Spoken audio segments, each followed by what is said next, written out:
Hello everyone, welcome back to Sydney and Starlet, and if you are new here, welcome. Welcome, enjoy the videos. So today me and Sydney are going to be reading Walt Disney's Sleeping Beauty, a read-aloud storybook.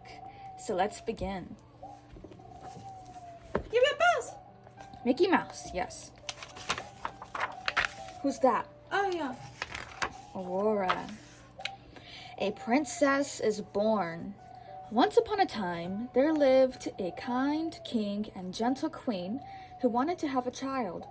After many years, they had had a baby girl. They named the baby Aurora. The king and queen were so happy that they held a celebration. Visitors came from all over the land, including King Hubert, who ruled a nearby kingdom, and his young son, Prince Philip. The two kings decided that Philip and Aurora would marry one day and unite the kingdoms. Soon the celebration began, and three good fairies, Flora, Fauna, and Merryweather, floated into the room.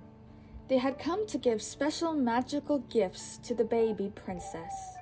Flora said, "My gift shall be the gift of beauty." Fauna said, "My gift shall be the gift of song." But before Merryweather could give her gift to the baby, a gust of wind blew open the doors. There was a flash of lightning, a crack of thunder, and then darkness. A bright flame appeared in the middle of the hall. It slowly took the shape of the wicked fairy Maleficent. Maleficent was so angry about not being invited to the celebration that she put a curse on the baby. Before the sun sets on her 16th birthday, she said, "She shall prick her finger on the spindle of a spinning wheel and die." "Oh no!" the queen cried. "Seize that creature!" King Stefan, Aurora's father, ordered. But before the guards could reach Maleficent, she disappeared in a burst of fire and smoke. Merryweather wanted to take away Maleficent's curse, but her powers were not strong enough. She was able to change the curse so that Aurora wouldn't die, but instead would fall into a deep sleep. Merryweather said, "From this slumber ye shall wake. When true love's kiss the spell shall break." King Stefan was so worried about Maleficent's curse that he had every spinning wheel in the kingdom burned. But Flora came up with a better plan to protect the princess. The three fairies would transform themselves into peasants and raise her deep in the forest.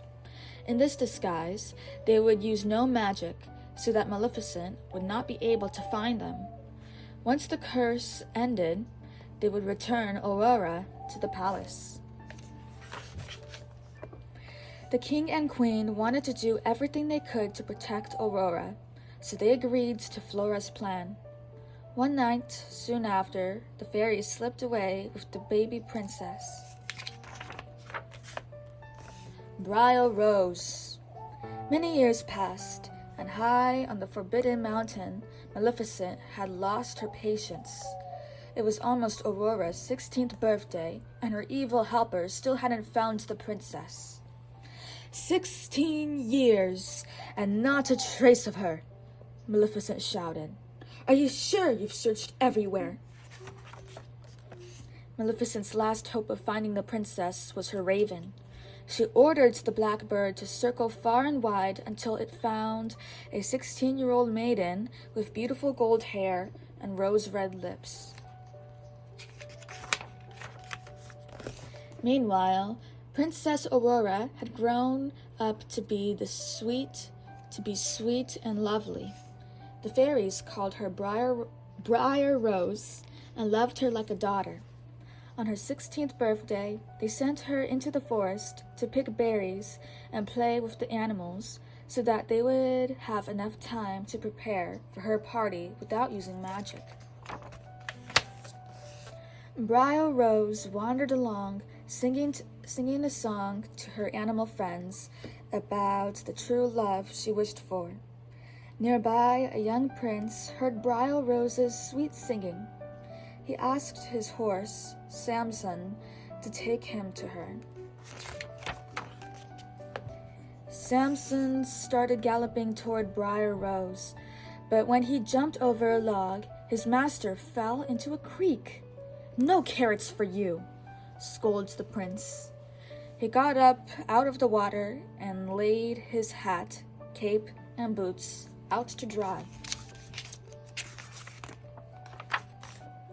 When the prince wasn't looking, some of the animals borrowed his things. They dressed up for Briar Rose, pretending to be the prince of her dreams. The prince approached Briar Rose and began to sing along with her. Soon they started dancing together and fell deeply in love. But when the prince asked her name, Briar Rose remembered that she wasn't allowed to speak to strangers. Even so, before she left, she invited the prince to come to the cottage that night. Back at the cottage, the fairies were having trouble preparing for Briar Rose's birthday party. Fauna's cake leaned all the way to one side, and the dress Flora was making didn't look right either.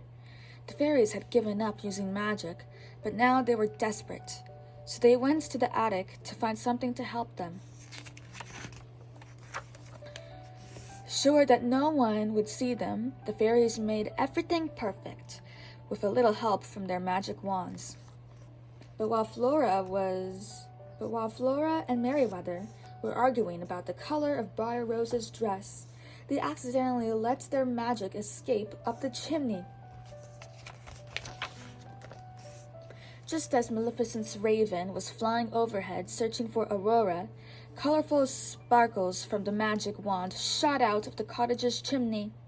The raven quickly flew back to the Forbidden Mountain to tell Maleficent that it had found the good fairies and the princess. When Briar Rose returned home, she told the fairies all about the handsome stranger she'd met. The fairies knew that it was time to tell Aurora the truth.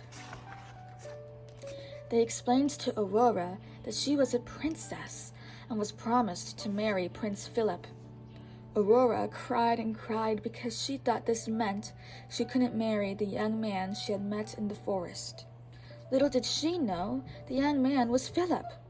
The fairies set off to return the princess to her home and her parents, the king and queen. The magic spell. When they reached the palace, the fairies left Aurora alone while they went to find her parents. Suddenly, a strange glow appeared in front of the princess. In a trance, she followed the light up a winding staircase. The long staircase led to a hidden room with a spinning wheel in it. When Aurora stepped inside, Maleficent appeared and said, "Touch the spindle. Touch it, I say!" Powerless against the evil fairy's magic, the princess obeyed and pricked her finger on the spindle's sharp point. The good fairies returned to the hall and found Aurora gone, so they followed the stairway to the hidden room. There they found evil Maleficent standing over the fallen princess. Merryweather, Fauna, and Flora were very worried that the king and queen would find Aurora in her deep sleep. They decided to put everyone else at the palace into a deep sleep as well, until they could undo Maleficent's curse. King Hubert was visiting the palace that night. As he was falling asleep, Flora heard him say that Prince Philip wanted to marry a peasant girl. "Briar Rose!" Flora cried. Prince Philip was arriving at the college that very moment. She quickly found the other fairies, and they rushed to meet him. A daring prince. But when the prince entered the cottage, Maleficent and her evil creatures were waiting there, ready to trap him. She knew that the brave prince was the only person who could undo her curse on Aurora, so Maleficent had to keep him away from the princess. Maleficent took the prince back to her castle and locked him in her dungeon. She revealed to him that the peasant girl was Princess Aurora and that only his kiss could awaken her.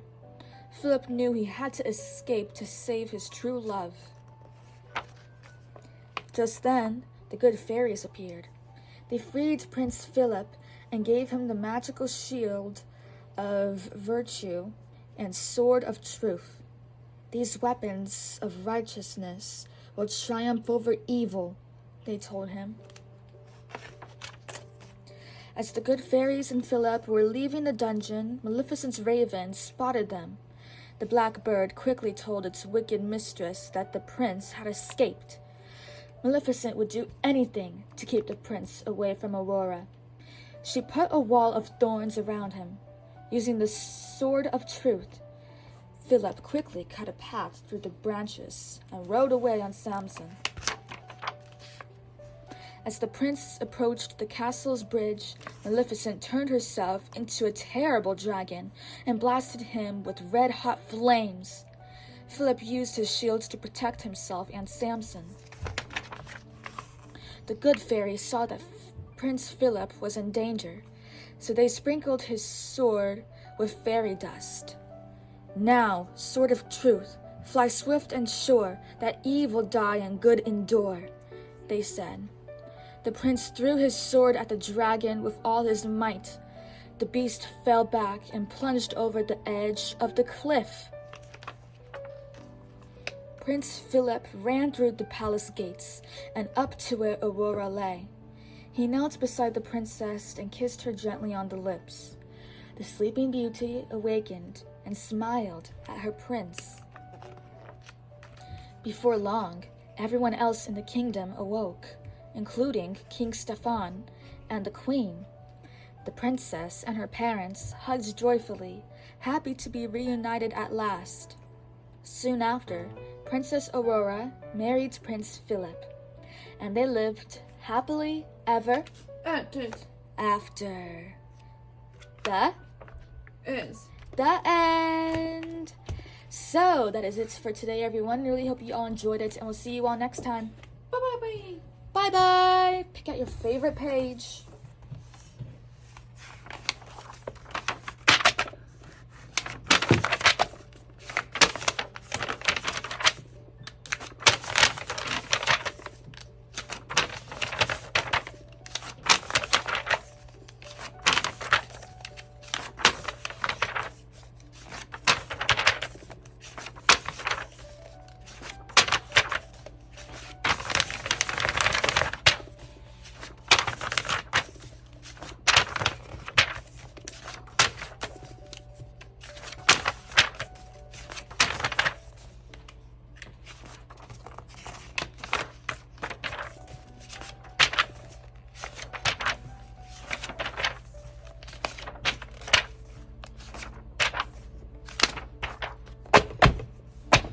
Who's your favorite character? Maleficent. Maleficent.